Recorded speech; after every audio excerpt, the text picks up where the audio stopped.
Film Voda v očeh je očaral občinstvo festivala slovenskega filma pred 2 letoma. Zdaj je končno prišel v kino. Komentar dneva, režiser in glavni igralec Jože Baša. Slovenski celovečerni film Voda v očeh je vsekakor nenavaden. Ustvarila ga je mlada ekipa ustvarjalcev in jaz, študent fizike. Nastal je v nenavadnih okoliščinah, na nenavaden način in je nenavadno presenetil. Nastal je skoraj brez sredstev za ustvarjalci, ki so sodelovali brez honorarja. Filma nismo snemali in tudi nihče od naše ekipe pri filmu ni sodeloval, ker bi hotel postati slaven ali se afirmirati v kakršnih koli krogih že.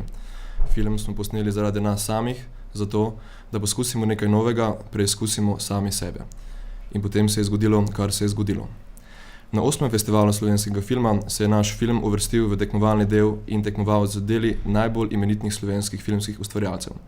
Film je prejel vesno za najboljši scenarij, nagrado občinstva in nagrado kritikov. Tega nihče od nas ni pričakoval. Potem, kar se je zgodilo, smo čutili dolžnost, da film predstavimo širši javnosti.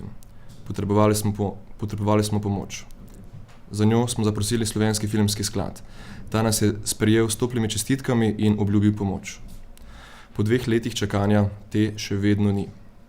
Primer postaja še bolj začinjen, če upoštevamo, da so nekateri filmi predvajani na ostalih epizodah festivala in ki niso prejeli nobenih nagrad, to pomoč dobili. Smo na filmskem skladu koga prizadeli? Mogoče s tem, da ustvarjalci nimamo filmske izobrazbe? Ali vas je zabolelo to, da naš film ni produkt filmskega sklada? Ali se pa ne morete sprijazniti s tem, da lahko včasih nastane kak lep film skoraj brez proračuna? Vse, kar lahko naredimo, je to, da se sprijaznimo s tem, da smo z našim filmom postali del konfliktne situacije, ki jo slovenski filmski ustvarjalci poznajo že vrsto let. Bilo je pa preveč dolgočasno, že slišano, če bi se zgodba tukaj končala. Film Voda v očeh smo uspeli širši javnosti predstaviti z lastnimi sredstvi, pred nekaj tedni se je vrtel v Kinodvoru. Zaradi velikega povpraševanja pa se film v ljubljanski Kinodvor vrača še jutri, v sredo in meseca decembra.